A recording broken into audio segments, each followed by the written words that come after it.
no le mandé a usted exactamente, pero no sé si puede verlo en el GitHub. Ya. A ver, veremos lo de Enrique. Eso está en el GitHub, ¿no me dices? Ya, dame un momentito y te lo veo desde acá.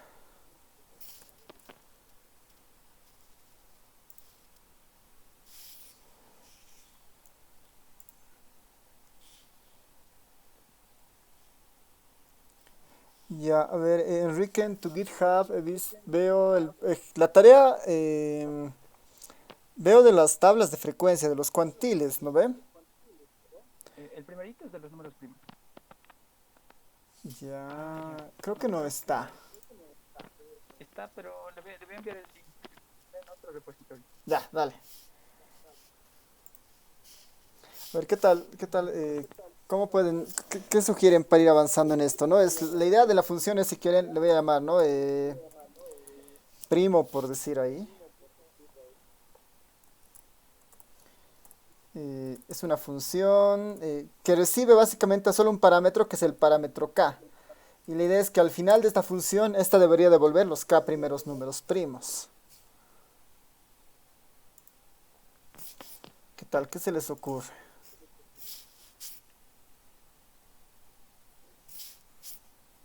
¿Cómo podríamos proceder?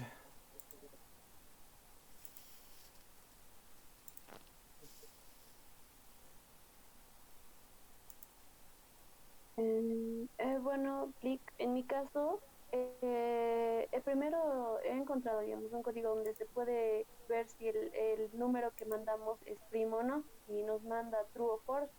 Y yo he trabajado con eso y he hecho un for y adentro ya dos while, donde me dio la condición que si era primo se contaba y se imprimía, y si no iba por else y aumentaba, claro, un contador que he hecho, y volvía hasta que nos den los K primeros primos. Ya, súper. Ahí, eso es en lo que tú me has mandado, ¿no? En la tarea que me has mandado. Aún no le he mandado el link porque pensaba que teníamos que terminar todo y recién mandarlo. Ah, ya, ya.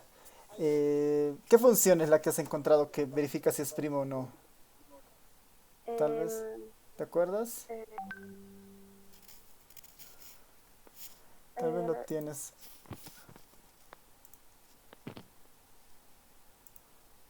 Bueno, no dice, pero era unos códigos donde digo, igual entraba con for y eh, ay, no sé, no sé, pero ¿se lo puedo mandar ahora? Claro, sí, sí. Mándenme nomás si quieren para ir viéndolo. Ok. Lick, ya le envié el link. Ya, tengo. Te voy a mostrar aquí en la pantalla. El E1 Prac 1. Este, tal vez. El uno. Sí. Ya. A ver, nos vamos a copiar del Enrique. Lo voy a ver. El RAW nos permite ver todo, ¿no? Así que veremos. Vamos a verlo en el R para ver cómo está. Ya, igual asumes que... A ver, veremos la función si está funcionando. Es el contador. Y ahí están los primeros 5 números primos. No, sí. Hice dos funciones. Una Ah, ya. que encuentra el primo y en realidad la función sería K primo. Ah, ya. Y la función caprimos es la de aquí arriba, ¿no ven? Ya, a ver, la Sí. funcionaremos. Logremos correr esto.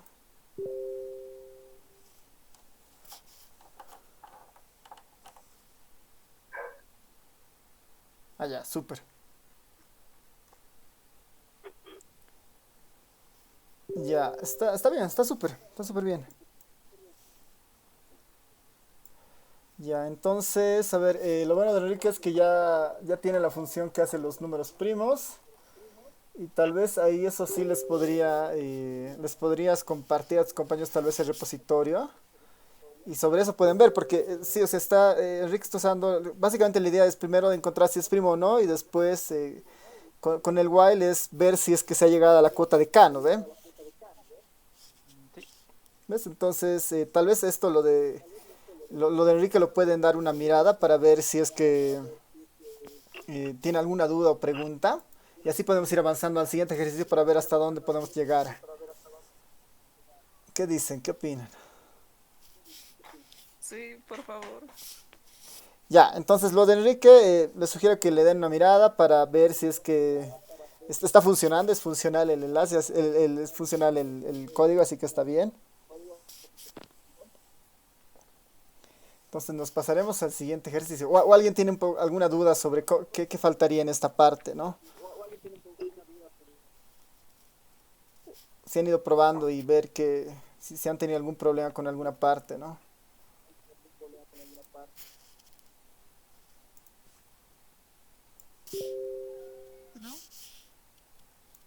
Ya, súper. Entonces,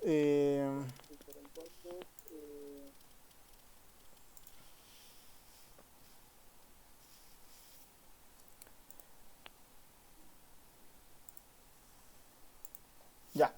Entonces, justamente la idea es ahora que vayamos al siguiente ejercicio.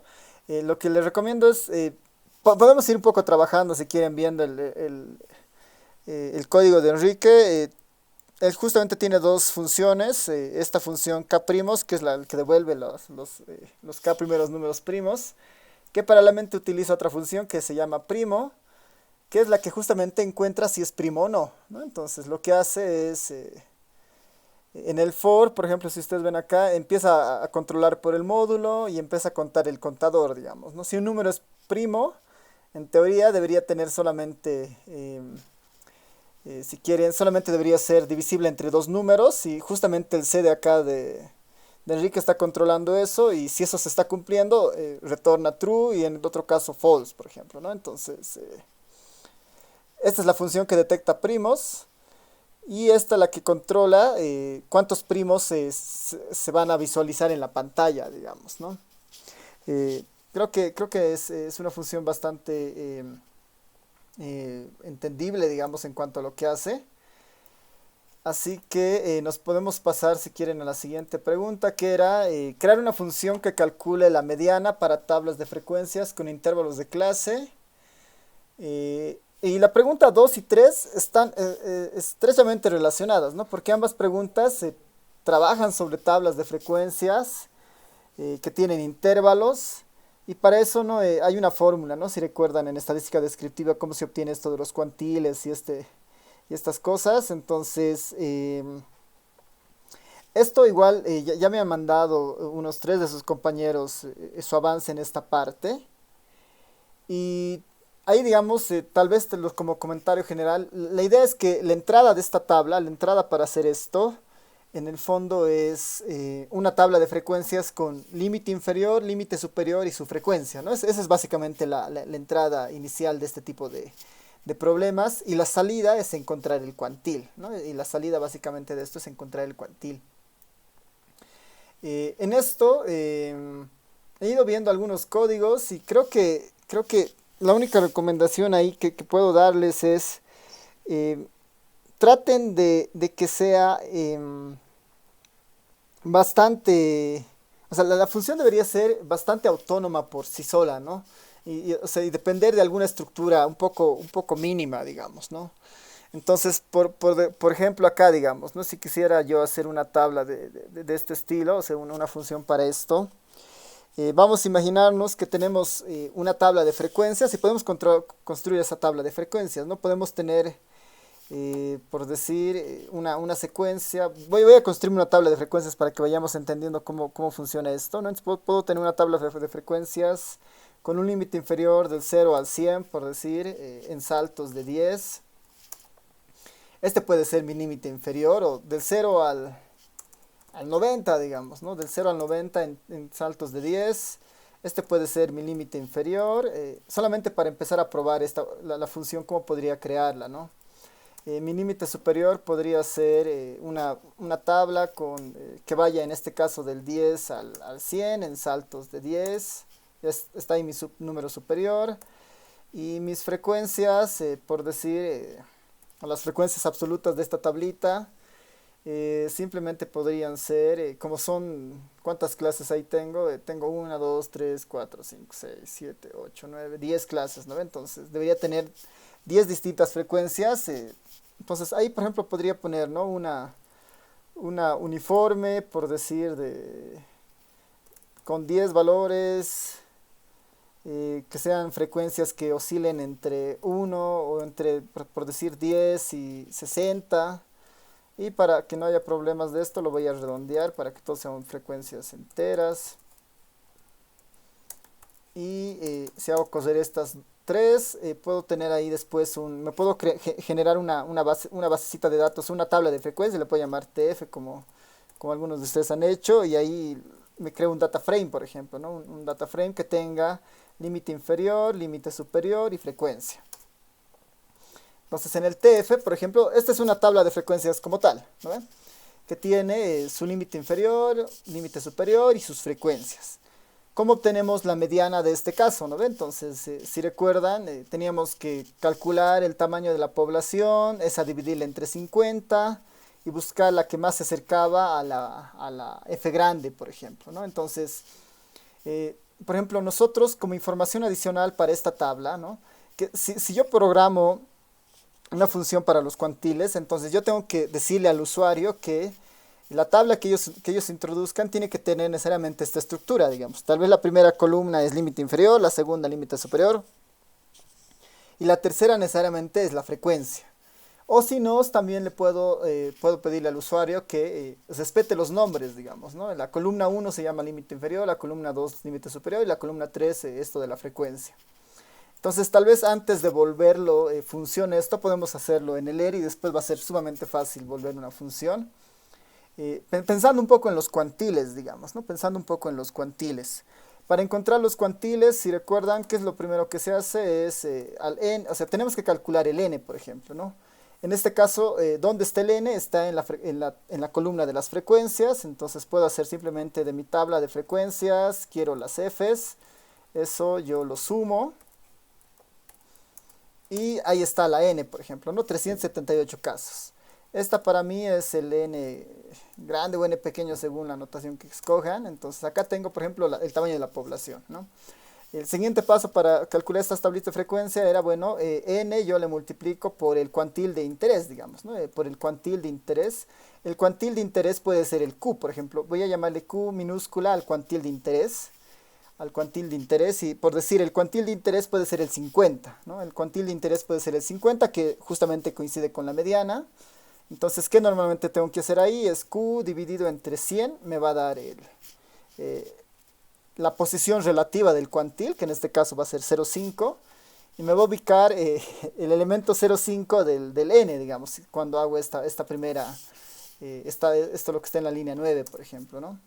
Entonces, lo que me dice es, siguiendo la lógica de la mediana, el cuantil 50, que es la mediana, se encuentra en la posición 189 de tus datos, ¿no? Se encuentra en la posición 189.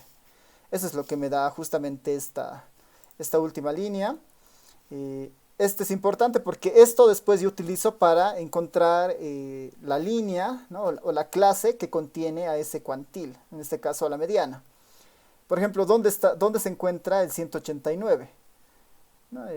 Es muy difícil buscarlo acá, entonces para eso normalmente lo que se crea es, aquí voy a hacer antes de esto, se necesita la acumulada, ¿no ve? La acumulada de la frecuencia o las frecuencias absolutas acumuladas. Entonces lo bueno de esto en el R es que hay una función que directamente acumula, que es el cumsum. Hago cumsum de la tabla de frecuencias, de las frecuencias. Y ahí, por ejemplo, tengo las acumuladas, ¿no? Las acumuladas de cada uno de los casos. Y esto lo puedo poner en la tabla de frecuencias. En la tabla de frecuencias voy a crearme una nueva variable que se va a llamar f grande. Y asigno ahí justamente esta acumulada. Mi nueva TF, por ejemplo, es esta, ¿no? Tiene esta forma. Tiene esta forma. Entonces, este es el primer paso para encontrar la clase que contiene al cuantil, ¿no? Esto me ha salido 189. Eso significa que en qué clase se encontrará la mediana en este caso. ¿En qué clase creen que se encuentra la mediana? Recordando un poco cómo se hacía esto.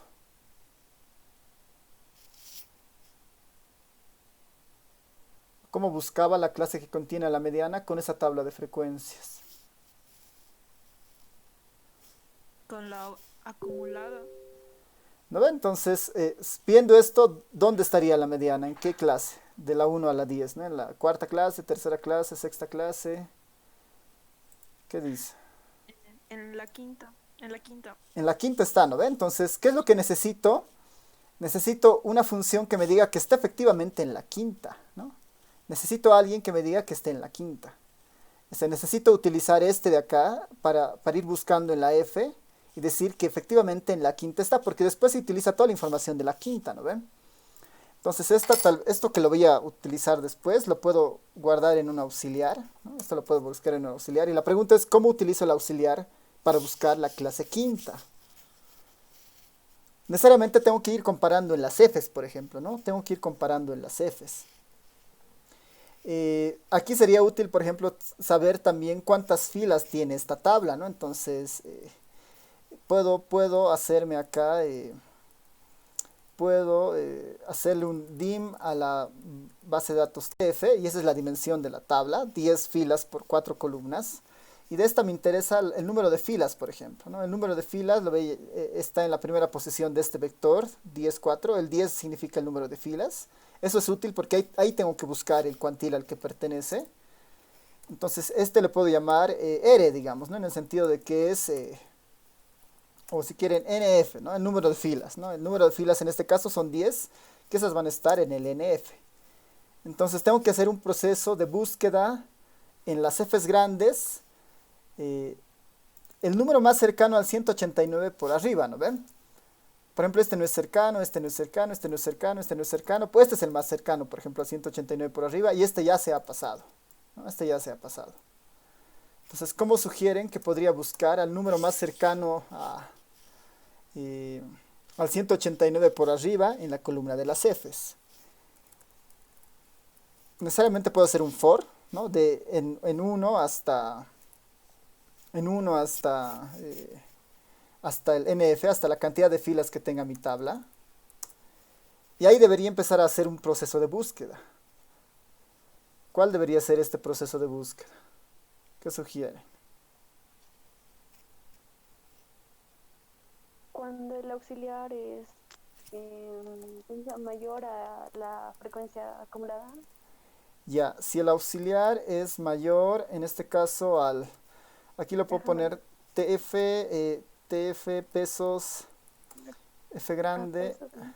de la posición iésima, digamos, ¿no? Porque tengo que ir buscando posición por posición, ¿no?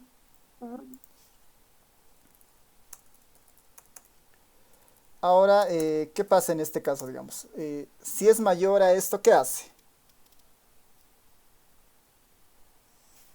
Que guarde cuál fila es para utilizar esta fila. Ya. Por ejemplo, si se dan cuenta, en el primer caso es mayor, ¿no? En la primera fila va a salir que sí es cierto. 189 sí es mayor a 26.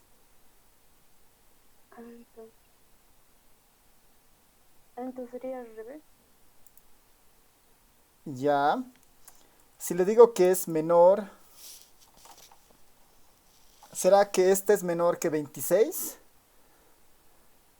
Y va a decir que no. Entonces, ¿qué tiene que hacer? Seguir buscando. Seguir buscando, ¿no ven? ¿Hasta qué momento buscaría?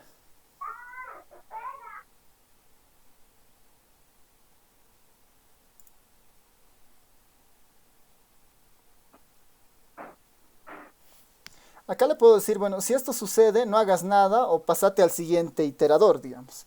Si esto sucede, el next va a decirle, saltate al siguiente i, digamos, ¿no? En 1 no va a funcionar, en 2 va a decir, ¿será que es menor? Sí, entonces hace eso. ¿Será que es menor? Sí, entonces hace eso. ¿Será que es menor? Sí, entonces eso hace. ¿Será que es menor que 200? Sí, va a seguir haciendo.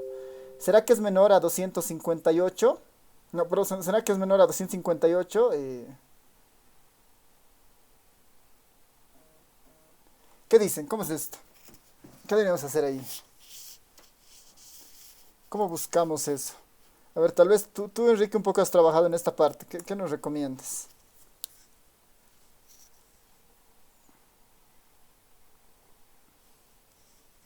Eh, bueno, sería que una vez que encuentre al valor, o bueno, que no cumple la condición,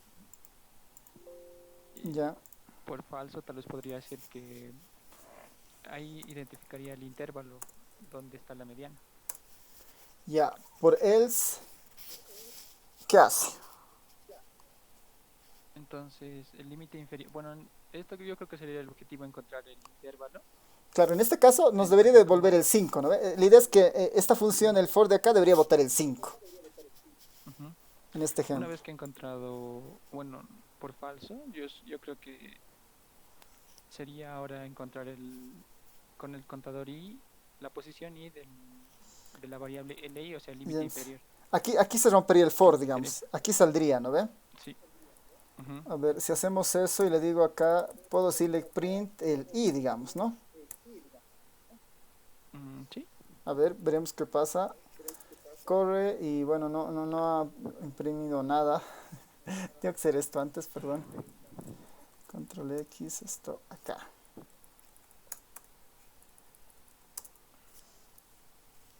De hecho, ha imprimido el 1.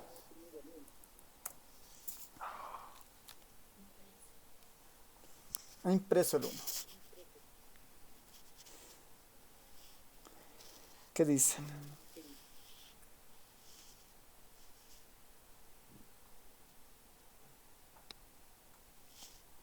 Podemos hacer lo que también igual, si fuera el tema del mayor, tal vez es más útil, como decía, ¿no? Su compañera. En todos los casos va a ser mayor. A ver, voy a ponerse ahí nuevamente el TF, ¿no? Es mayor, sí. Que siga, es mayor, sí. Que siga, es mayor, es mayor, es mayor. Es mayor al 150, sí, pero ya no es mayor al 200. Tal vez ahí podría ser. ajá, ujú. Y ahí voto el 5.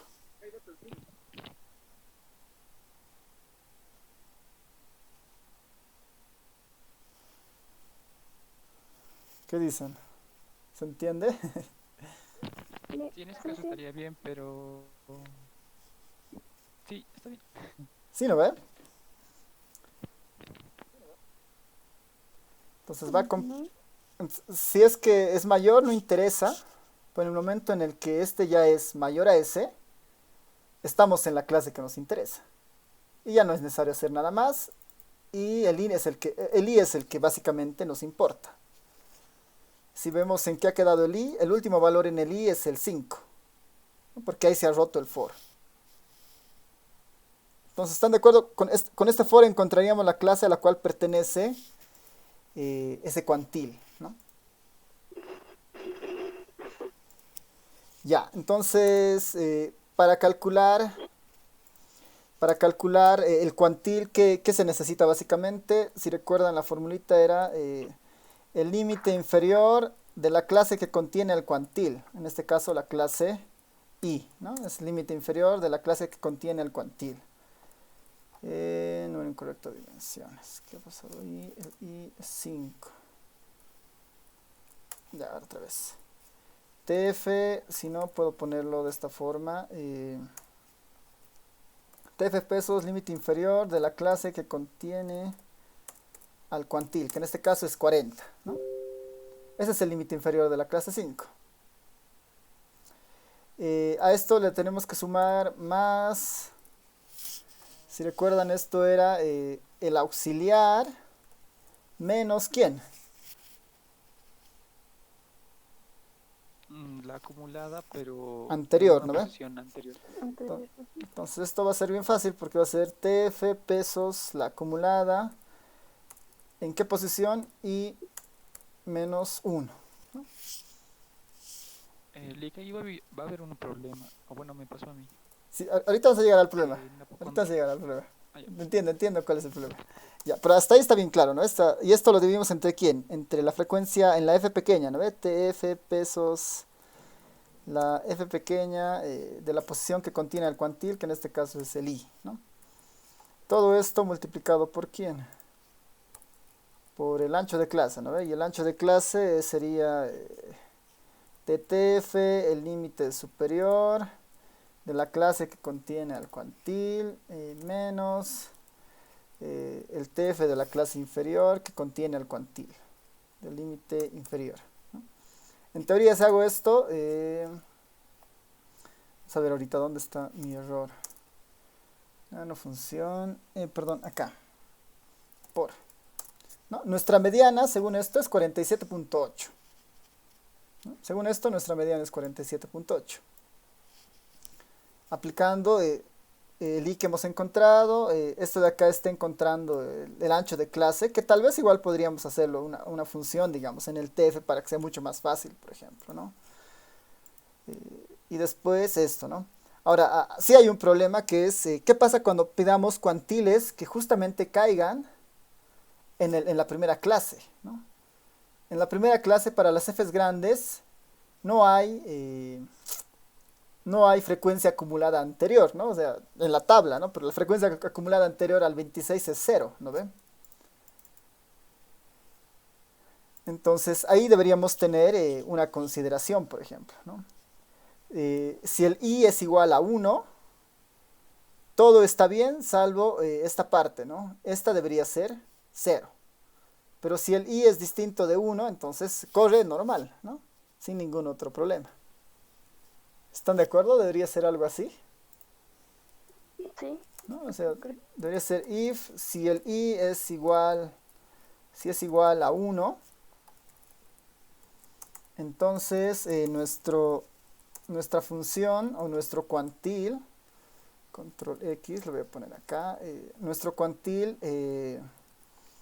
y por else if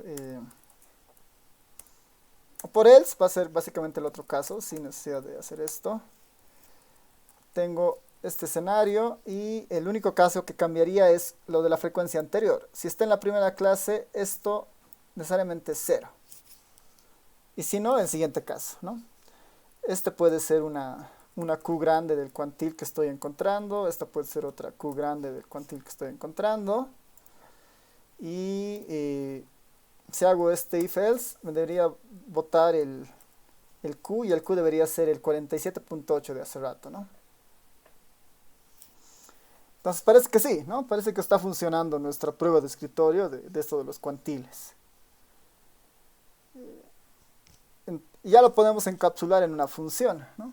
El único requisito acá sería que un poco estructural, digamos, es estructurar si nuestra función va a recibir un data frame como por defecto con esos nombres, o si no, vamos a trabajar con columnas, ¿no? Entonces el mejor escenario acá es que trabaje con un data frame que tenga esos nombres, por ejemplo, ¿no? Entonces ahí podríamos poner algún aviso después. ¿Y cuál sería la función básicamente, ¿no? Entonces aquí ya podemos empezar a armar nuestra función. Nuestra función se puede llamar simplemente, no sé, quanti. Y le empezamos a decir que va a entrar una tabla de frecuencias que se va a llamar TF, ¿no? Una tabla de frecuencias que se va a llamar TF cualquiera. Y va a entrar una Q, ¿no? Y va a entrar una Q que va a ser el cuantil. Esa sería nuestra función.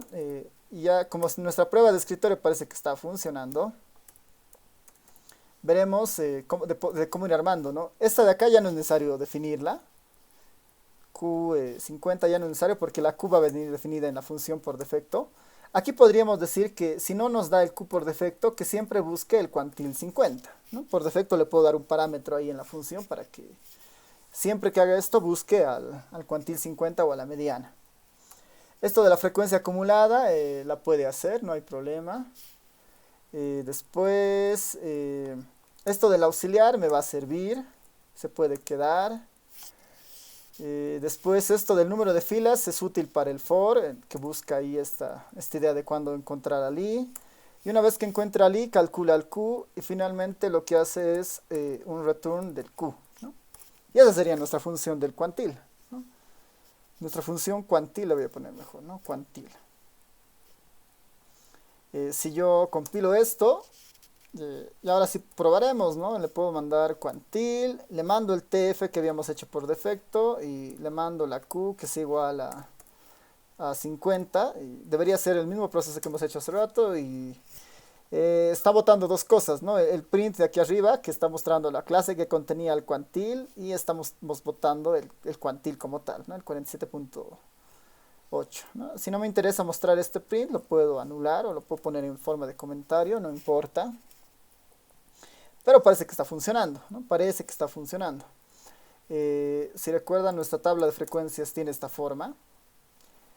Tiene esta forma. Tal vez la puedo volver a definir aquí arriba con otra vez esto, ¿no? Mismo límite inferior, mismo límite superior. Frecuencia otra vez uniforme y nuestra tablita de frecuencias, ¿no? Ahora es esta tabla, la tabla de frecuencias. Defino otra vez mi función cuantil y le pido nuevamente el cuantil 50, ¿no? Entonces se está actualizando. ¿Qué tal si yo le pido ahora un cuantil un poco más bajo, digamos? Le pido el primer cuantil, ¿no? El primer cuantil o el percentil 1. Y sí, ¿no? El percentil 1 está devolviendo justamente de la primera clase. El primer percentil necesariamente tiene que estar acá, ¿no? Entre 0 y 10, y ese percentil, el primer percentil había sido 0,60, ¿no? 0,60. Y ya está, ¿no?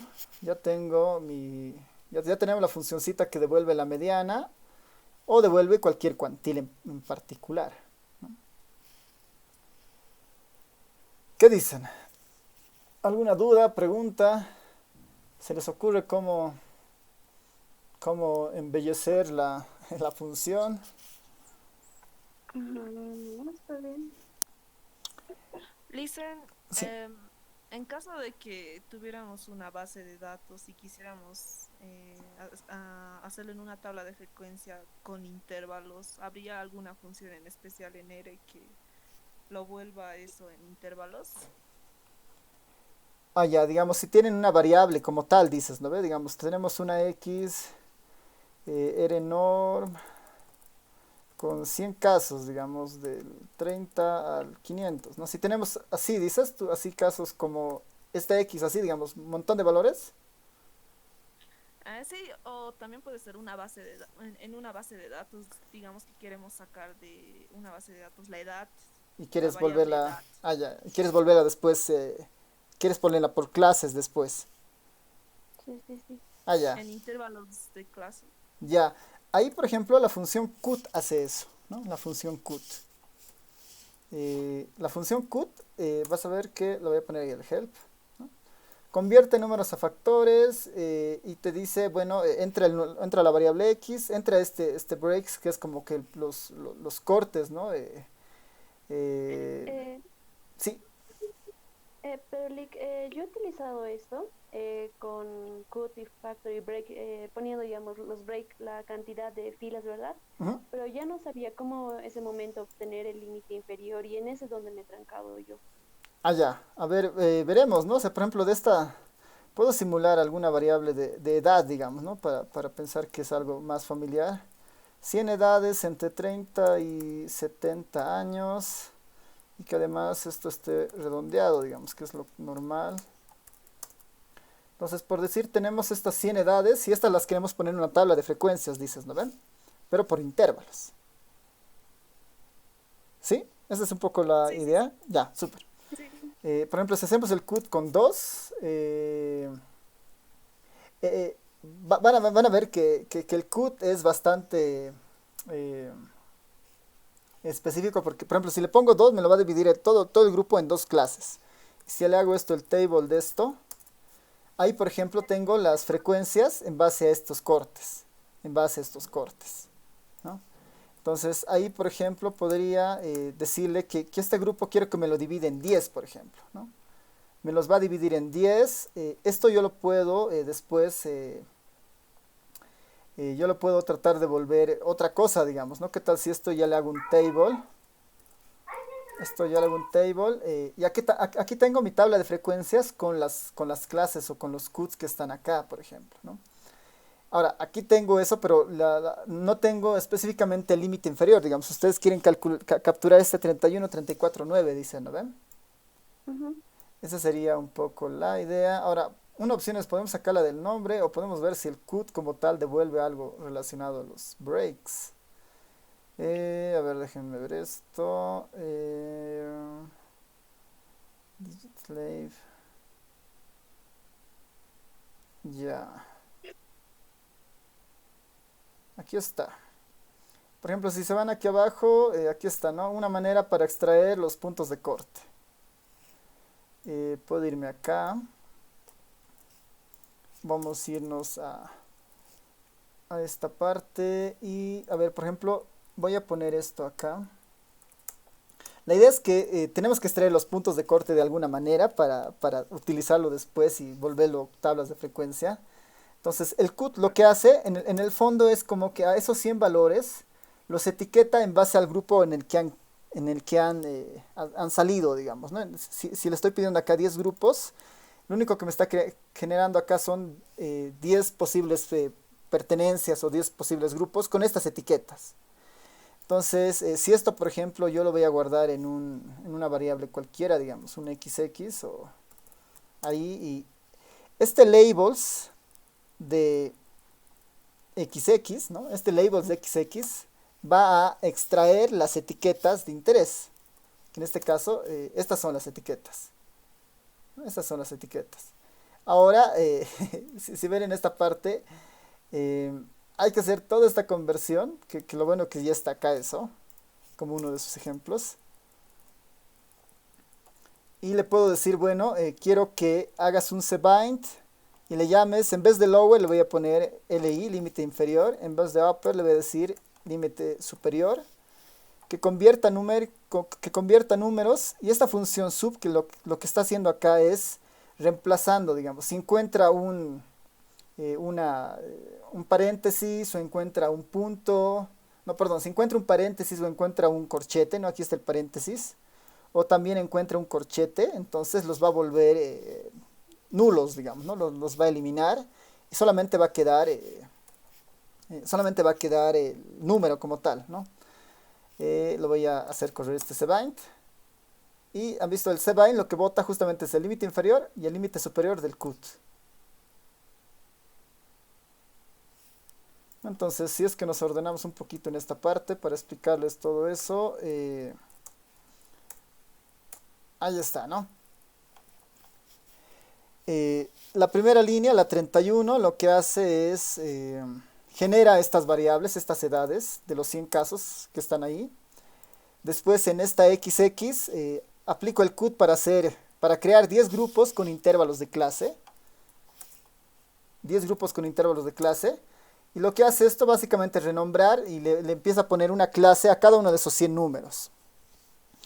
El primer número, que es este 42, se encuentra en la clase entre 38 y 42.7, por ejemplo, ¿no? El segundo número, que es el 46, se encuentra en esta otra clase, que es 42.7 al 46.6, ¿no? Y así sucesivamente. Entonces, en el XX está eso. Ahora, el CUT por defecto genera una variable, una variable de tipo factor, ¿no? Si es que vemos str del XX, esta es una variable de tipo factor.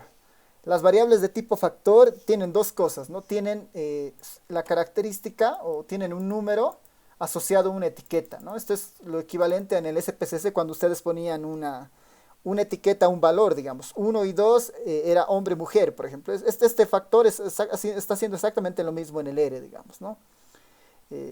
1, 2, hombre-mujer. Entonces acá, por ejemplo, al código 3 le he llamado esto, al código 4 le he llamado esto y así sucesivamente. Con el comando levels de acá estamos obteniendo las etiquetas de ese factor. Como son 10 clases, el levels de XX me va a devolver las 10 etiquetas. Y esas etiquetas le está guardando después en esta variable que se llama labs, digamos, ¿no? de etiquetas o de labels. Y finalmente esta última línea, la 34, lo que hace es limpiar, ¿no? Está un poco limpiando los caracteres raros, digamos, ¿no? Entonces, eso básicamente.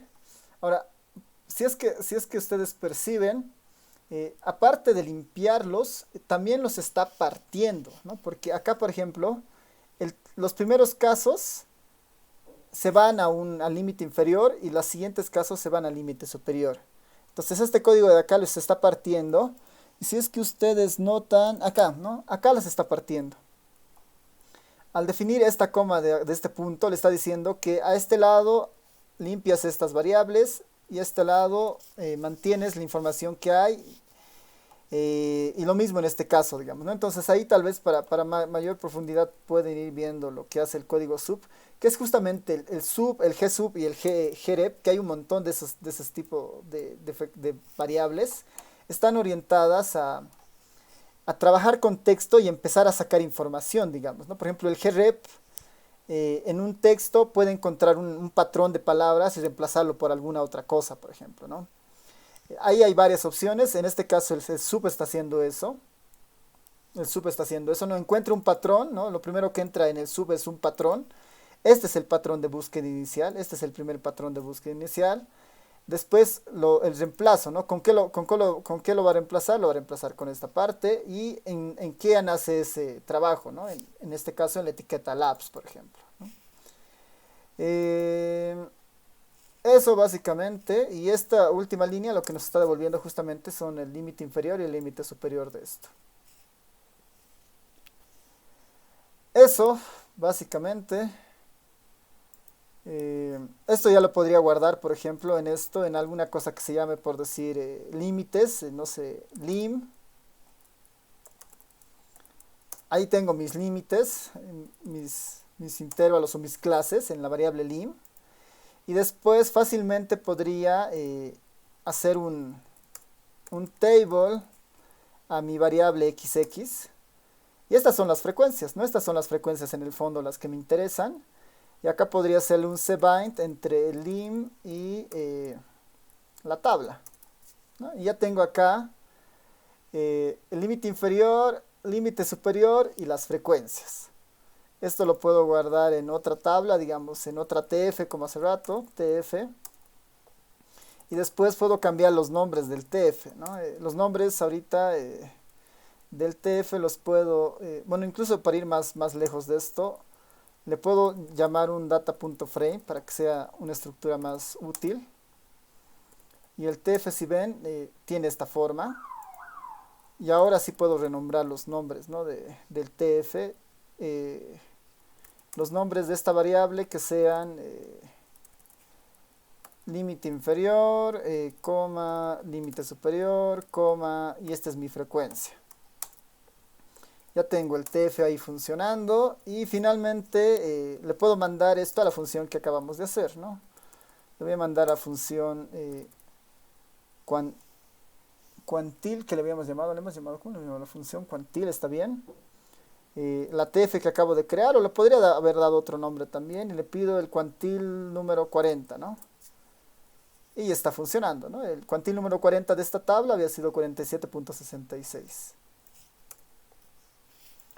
Entonces sí, o sea, sí es posible volverlo a una escala, digamos, con esta función del cut. ¿Qué tal? ¿Se entiende más o menos? ¿Dudas? Sí, gracias, Lick. Ya, súper. Gracias.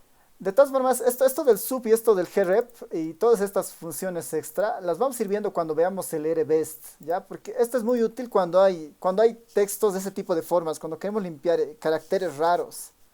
Entonces aquí sé que puede marear un poco esta idea de los dobles slash, paréntesis, y eso, y es en realidad que es parte, digamos, de los códigos que tiene el R para identificar, digamos. Por ejemplo, el paréntesis es un carácter especial del R. Entonces, para dibujar un paréntesis como tal en el R hay que poner esta barra, digamos. Pero como la barra es un carácter especial del R, hay que poner otra barra para que identifique esta barra, por ejemplo.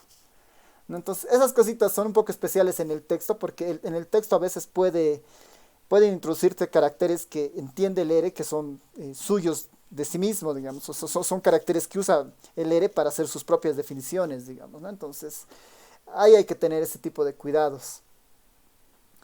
Eso, entonces, esto lo voy a guardar en el código en el GitHub de la materia. Enrique, se puede igual compartir el primer ejercicio en el WhatsApp, digamos, la dirección donde está su código, ahí pueden ir viendo esto de los primos. Y lo que les pediría para nuestra clase del día lunes es ya pensar en esta, ¿no? El ejercicio 4, el ejercicio 5 y tal vez el ejercicio 6, digamos. Al menos esos tres puedan ir viendo cómo se pueden hacer, ¿no? mejor si hacen todos, pero para ir avanzando, el 4, 5 y 6 ya sería útil que lo vayan viendo, digamos, ¿no? Para el 4 es agarrar un libro de muestreo o sus apuntes de muestreo de tamaños de muestra y ya van a tener una función donde van a únicamente poner algunos parámetros básicos y tener un tamaño de muestra, digamos, para el aleatorio simple al menos, ¿no? El 5 es recordar lo que era la prueba de chi cuadrado y ahí el R mismo tiene su propia función que hace estas pruebas y sería una manera de ver si el resultado es el mismo. Y bueno, el 6 ya es utilizando bases de datos. A partir del ejercicio 6 ya es utilizando bases de datos que están también en el repositorio. Ya, entonces, no sé si tienen dudas o preguntas o terminamos ahí. Mm, Listen, cualquier duda que tengamos podemos consultarle por WhatsApp. Sí, sí, me escriben nomás, me escriben, si tienen igual algún código me mandan y ahí yo lo puedo un poco mirar. Tal vez no les responda ese momento, pero eventualmente les voy a responder. Así que me mandan nomás sin problema al WhatsApp sus comentarios, dudas. Y así también podemos ir avanzando más rápido y llegamos ya con ejercicios tal vez hechos para la siguiente sesión y ya vamos cerrando, digamos, estos ejercicios. ¿Y los ejercicios a dónde les vamos a mandar link? ¿A su WhatsApp o...? Sí, si quieren al WhatsApp, ¿no? Porque ahorita igual no es evaluable, ¿no? No es evaluable esta parte. Como les he dicho, muchas de estas preguntas van a entrar en su parcial, ¿no? Van a entrar en el primer parcial con leves modificaciones para que no sean las mismas funciones que han hecho las que me manden, digamos, ¿no? Muy parecidas a estas. Así que cuando empiece el avance formal en la U, entonces ahí seguramente ya les daré un poco más de tiempo para que me vayan enviando sus prácticas, digamos. O si no, es igual van a entrar a la evaluación o al primer parcial de la materia. Ok, está bien. Ya, eso, súper. ¿Qué más? ¿Alguna duda, pregunta? ¿El avance de hoy lo va a subir o lo ha grabado? Sí, sí, está grabado. Lo voy a subir al canal. Les voy a compartir el canal donde está y ahí van a ver todas las sesiones que están de la materia, ¿ya? Si no, no me he dado tiempo creo que de mandarles otras, pero ahí les voy a mandar más bien el link del canal de la materia. Y ahí están todos los videos que hemos ido pasando en estas sesiones virtuales. Y el código igual ya está, lo voy a subir igual en un momento más al GitHub. Ok, gracias. Ya, súper, entonces nos vemos el día lunes y bueno, avancen con este ejercicio. No es obligatorio, pero sí para un poco ir entrenando y manejando es necesario que ustedes ya se metan a hacer esto en el código. Ya, nos vemos entonces el día lunes. Chao a todos. Hasta luego. Chao, chao. Hasta luego.